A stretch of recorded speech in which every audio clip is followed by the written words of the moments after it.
Hello, my name is LoG, and welcome to another edition of LoG Power-Ups. Today's power-up, we will go over alternate picking 2-note per string passages, which in my opinion is one of the best ways to practice and hone in your alternate picking, and is also one of the more difficult things to do on guitar, at least in my opinion. It might not be the same for you, but it definitely is for me.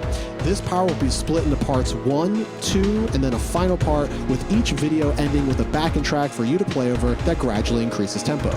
If you enjoy this type of instructional material, feel free to check out my Patreon at the link below. And now let's get on to part 1.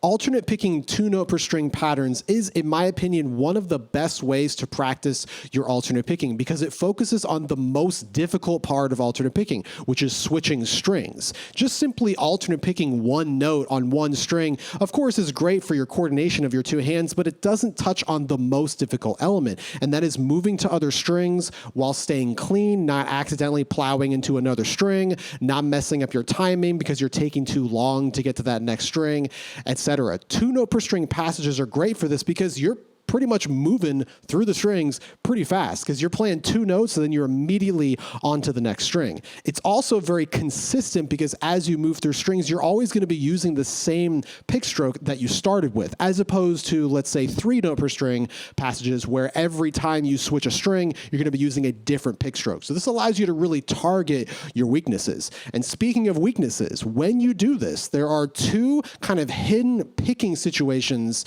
that happen when you are doing this alternate picking switching strings. And these 2 little hidden picking situations can sometimes be the true root cause of why certain passages are more difficult than others. So let's zoom in on my right hand and I'll show you exactly what I mean.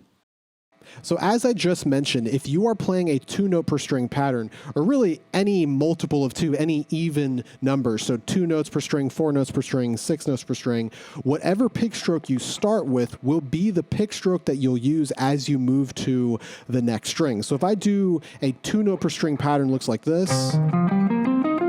It's kind of standard minor pentatonic. Every time I start the next string, it is a downstroke because I started with a downstroke.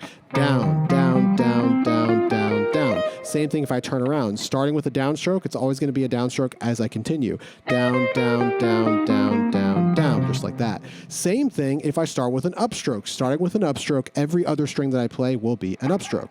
Up, up, up, up, up, up. Same thing on the reverse. Up, up, up, up, up, up. That's always how it works. Because of this, there are 2 kind of hidden picking situations that I mentioned earlier happening here that are kind of the most important thing you should be focusing on when you're practicing this technique, because you can kind of hone in on some things that might be a little awkward or a little difficult. And it looks like this. If I play just simply 4 notes like this, 2 notes here, 2 notes here, look at what my pick does when I do these different configurations. So I'm going to start with a downstroke, which means I'm playing down, up, next string, down, up. Look at what my pick is doing when I'm changing strings. So here I am leaving this string with an upstroke, starting the next string with a downstroke, right? Leaving with an up, starting with a down. Look at just that up and down right there. You see what my pick is doing? My pick is kind of like trapped in between these 2 strings. It's leaving with an upstroke, starting with a downstroke. This type of picking situation is more commonly called inside the string picking or inside picking, because your pick is kind of inside in the middle of these 2 strings, kind of trapped right there, just like that. And then if I start the same exact passage, just those 4 notes, with an upstroke, watch what happens now. So up, down, up, down, up, down, up, down. Look at what happens when I make that string change. So now I'm starting with an upstroke, leaving the D string with a downstroke, starting the G string with an upstroke. Look at this pick stroke. It looks different. Now, instead of trapped inside, I'm on the outer edges of the strings. I'm outside the strings. This is called outside the string picking. These 2 picking configurations feel very different and can, in reality, be the main reason why a certain passage is uncomfortable. Because for most people, one of these configurations will probably feel more natural than the other. Now, of course, some of you out there, both of these configurations might feel easy, and if that's the case, that's great. But you want to take a look at what you're doing and say, which one is kind of more awkward feeling than the other, because then you can focus your practice towards whatever that configuration is. And it's not only just about what pick stroke you're starting with, it also is determined by the direction that you're playing. So if I start downstroke and I ascend, meaning move thick to thin all the way, it's always inside. Watch this. Notice as I move through, down, up, down, there's our inside. It's the same thing on the next string. There's our inside again. So inside all the way down.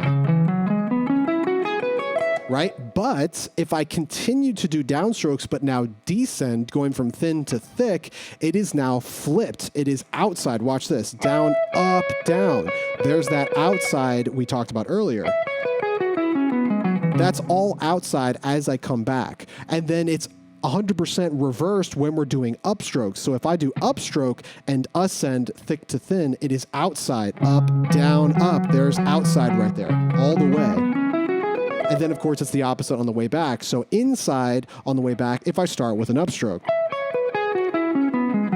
That's all inside right there. So to be thorough, again, you don't have to memorize all of this. Pretty much sounds like this. If you are doing downstroke, it's always going to be inside ascending, outside descending, and then flipped. If you're doing upstroke, it's always outside ascending, inside descending. That's pretty much how it's always going to be. Again, you don't have to memorize that. As you do exercise and to run through stuff like this power-up, you'll feel it and you'll understand which ones are happening where. But again, very important that you know your weaknesses or your strengths so you can, again, focus your practice. Best way to find which ones you're most comfortable with is just to run every configuration. Play a simple kind of pentatonic shape, do downstrokes ascending, and then downstrokes descending. See what they feel like, because that's inside and outside. Sounds like this. That's all inside. Maybe do it at try to push the tempo, of course. Maybe do some like staggered patterns with it. Stuff like that. And then do the same thing reverse, because now it's all outside the string. There's that outside, right? Or just straight down. And then again, do the whole thing starting with upstrokes, right? Upstroke, ascending, that's outside, the opposite. And then do the same thing coming back. You can do patterns or just straight down. Whatever's most comfortable. But the really important thing about this is push the tempo. Don't do this stuff slow, because the little nuances of how your picking hand moves, you won't feel that when you're playing slow. You have to do it fast. If you're noticing, you're playing a certain configuration fast and you start tripping over yourself, something is going on with the mechanics of your pick or your picking technique to prevent you from playing those techniques at that tempo. So you have to practice this stuff fast, or else you won't be able to feel which ones are easy and which ones aren't. So with that in mind, we're going to move on to the actual part that we're going to do throughout this power-up. And this part has all of these different picking situations built into the part. So this part, you will be leading with downstrokes ascending, downstrokes descending, and upstrokes ascending, upstrokes descending. So you're going to be hitting every single one of those configurations. So one more thing I want to talk about before we move on is how I am mentally feeling starting with upstrokes. So most people, when they play, they naturally feel the downstrokes on the beat. So starting with a downstroke, whether you're ascending or descending, it's probably going to feel the most natural. Starting with upstrokes might feel a little odd, but I'm actually not necessarily feeling the upstroke on the beat. I'm actually always feeling the downstroke on the beat, regardless of if I'm starting on the downstroke. So of course, if I feel the downstroke and I'm starting with it, I'm counting it like this. 1 E and a 2 E and a 3 E. Pretty straightforward. The numbers and the ands are my downstrokes. But when I start with an upstrokes, it's actually still that. I'm just feeling that initial upstroke as like a pickup. So I'm kind of feeling it like this. 4 E and a 1 E and a 2 E and a 3 E and. So what that does is that keeps the downstrokes always on those strong pulses, 1 and. I don't necessarily know if this is the best way to do it, but for me, it just keeps things organized. My hand is always moving in the same way on the beat. My picking is always on 1 and then those upstrokes are always on the E's and the I's. I think it just keeps it kind of organized. I'm sure there are definite benefits to actually playing with an upstroke on the actual beat, but I'm not necessarily doing that. You can kind of approach this however you want. Over this track, we will be doing it how I'm feeling it. So the downstroke, regardless of what we're doing with the configuration, will always be on the downbeat, and the upstrokes will always be on the E's and the U's. So with all that in mind, let's move on to this part that's based on a pretty simple major figure. This phrase is based on a major 7 sharp 4 sound, which is pretty much exactly what it sounds like. Major 7, so 1, 3, 5, 7, with a sharp 4 as an added color. So the phrase starts like this. We're going to do it on A. Later on in the future of the series, we'll be doing it on B as well, but for now, we'll do it on A. So it starts like this. A, C sharp, that's our 1 and 3. D sharp, E, sharp 4, 5. G sharp A, that's 7 and 1. C sharp, D sharp, 3 sharp 4. E and G sharp, 5, 7. And then finally A and B on top, that's just 1 and 2. So if I play all of that slowly, again, it's 2 notes per string, and I'm starting with a downstroke. Just like that. So like we just talked about, as I'm moving this way, this is always inside the string picking. Now, once we get to this top note, this B up top, we're going to repeat it and come down in the same way. So get to the 2 on top, just like that, and repeat it and descend. In the exact same way until we get to the A string. So that looks like this on the way back.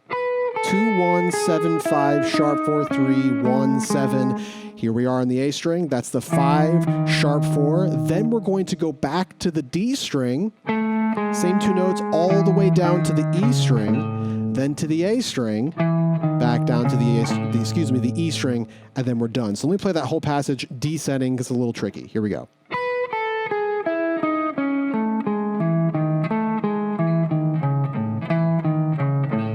Just like that. So remember, coming down, when you get to the A string, play the A string, go back to the D string, go all the way down to the E string the way you came, then go back to the A string, down to the E string. So I'm doing that to kind of keep it in 4/4, otherwise it wouldn't be in 4. Wanted to keep it in 4 to keep it simple sounding. So I'm going to play that entire thing. You can hear what it sounds like.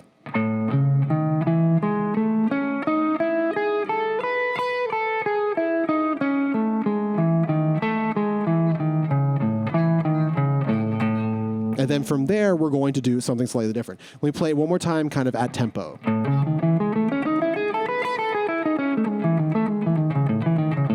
And there it is. Now remember, like we talked about with the previous section, as we're going, I'm starting with downstrokes this whole time. So as we're going this way, it's inside. As we go this way, it's outside. Now, once we are done with that, we're going to do it again, but now starting with an upstroke. And the way we're actually going to do this, we're not just going to randomly start with an upstroke. We are going to start in the same way that we just did with a downstroke, but we're going to add one more little note in there. We're going to double this note. That will shift everything forward a 16th note, which then puts us with upstrokes starting on every string. Watch this. So real quick, we're kind of breaking the rule here. Instead of playing 2 notes per string, we are playing 3 notes per string on this repeat. So instead of doing this, just like that, that's downstroke every time. I'm going to double this note. Watch what happens when I do that. Now, every time I'm moving through the strings, it is an upstroke. Down, up, down, up, down, up, down, up, down, up, down. So that's how we're going to do it. And after you do that little 16th note offset in the very beginning, everything else is exactly the same, how you're running it up and down, except for the top note. Instead of doing 1 and 2, coming back, I'm going 1 and 3.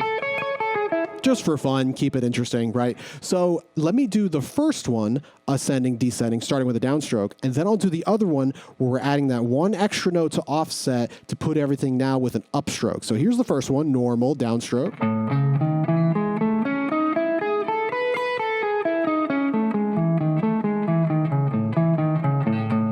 Right? Now, I'm going to double that note and repeat the whole thing.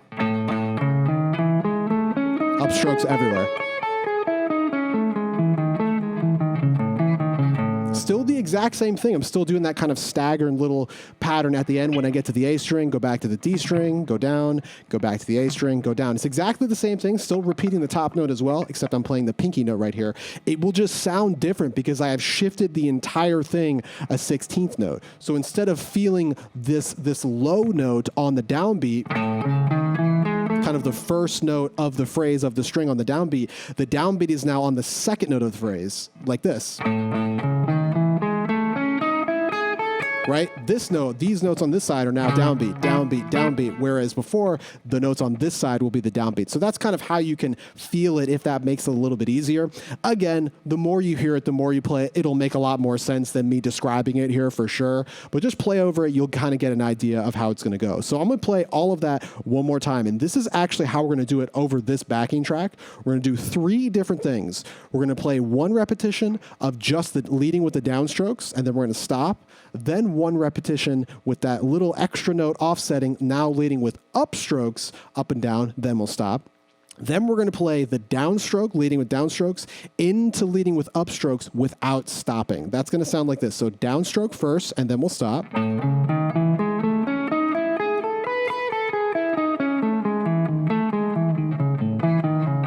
we'll stop. Then we do upstrokes with this little double note right here to offset everything.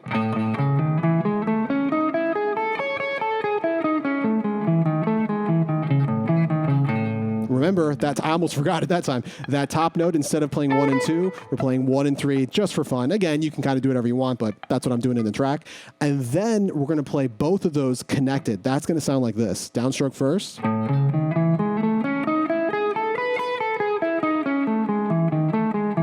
Right into it.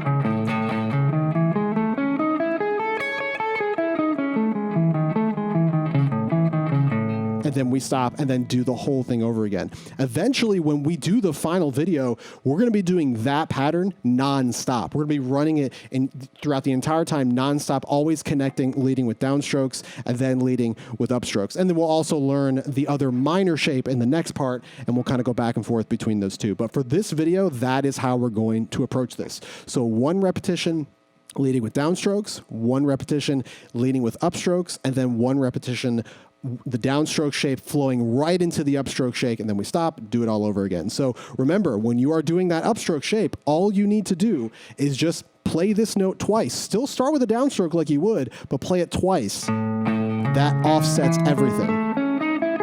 So that's the easiest way to approach it. Still keeps, by the way, the downstroke on the beat. That's what I mentioned earlier. I'm not flipping so my upstroke is on the beat. The downstroke is still on the beat, so your hand should always be doing this right along with the track. The straight 16th notes, exactly like it felt in the beginning when you're starting with the downstrokes, should feel the exact same way when you're doing the upstrokes. It will just sound different because you have shifted everything forward a 16th note.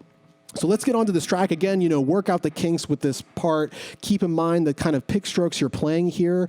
We are hitting every single variation, right? Because we're doing downstrokes, ascending, downstrokes, descending, and then we're doing upstrokes, leading with upstrokes, ascending, leading with upstrokes, descending. So we're hitting every combination or every kind of picking situation that you can come across. Take note of which ones are awkward or not as comfortable as the others, and focus on those more than the ones that are easy. So get all this stuff down, memorize all the parts, come back to this point in the video, and we're going to run this over a backing track that will take us from 80 to 140.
All right, that does it for part 1 of this 2 notes per string power up. If you enjoy this type of instructional material, feel free to check out my Patreon at the link below, and I'll see you all in part 2.